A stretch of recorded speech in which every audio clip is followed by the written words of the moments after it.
Assalamualaikum warahmatullahi wabarakatuh. Pernahkah kita berpikir, mengapa cara pendidikan dalam Islam tidak hanya berfokus pada ilmu pengetahuan, tetapi juga pada pembentukan akhlak dan kepribadian? Hal ini tidak terlepas dari filsafat pendidikan Islam yang menjadi dasar dalam menentukan tujuan, metode, dan arah pendidikan. Dalam filsafat pendidikan Islam, terdapat beberapa aliran pemikir yang sudah berkembang dari masa ke masa. Setiap aliran memiliki pandangan berbeda mengenai bagaimana manusia harus dididik dan ilmu apa yang harus dipelajari. Pada video kali ini, kita akan membahas pengertian filsafat pendidikan Islam, aliran-aliran yang berkembang di dalamnya, serta relevansinya dalam dunia pendidikan saat ini.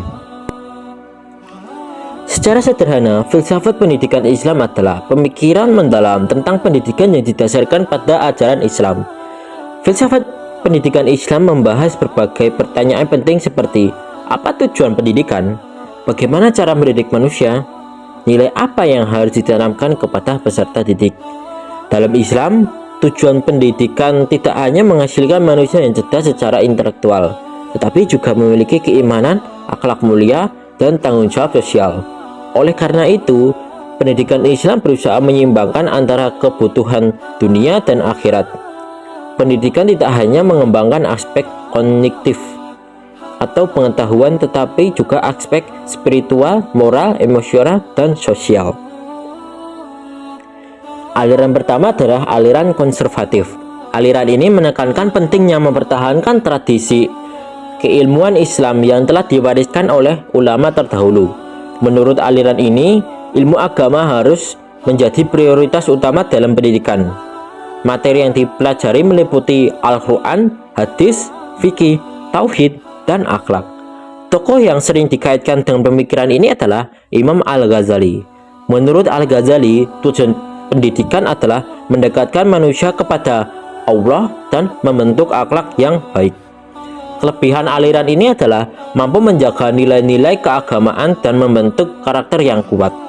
Namun, jika diterapkan secara berlebihan, pendidikan bisa menjadi kurang responsif terhadap perkembangan ilmu pengetahuan modern. Aliran kedua adalah religius rasional. Aliran ini berpendapat bahwa akal merupakan anugerah Allah yang harus digunakan untuk memahami alam semesta. Karena itu, pendidikan tidak hanya berisi tentang ilmu agama, tetapi juga ilmu pengetahuan dan teknologi. Tokoh-tokoh yang terkenal dalam aliran ini antara lain Al-Farabi dan Ibnu Sina. Mereka percaya bahwa agama dan ilmu pengetahuan tidak bertentangan, melainkan saling melengkapi.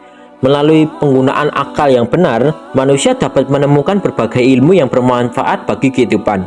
Aliran ini mendorong peserta didik untuk berpikir kritis, kreatif, dan ilmiah tanpa meninggalkan nilai-nilai Islam.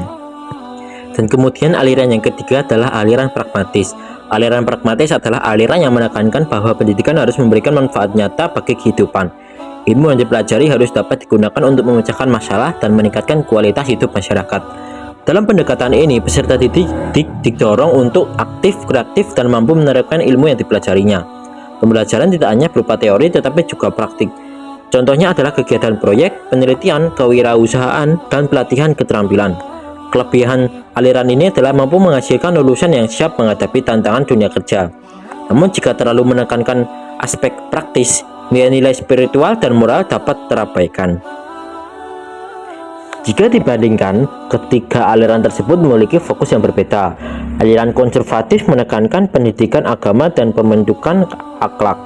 Aliran religius rasional menyeimbangkan antara wahyu dan akal.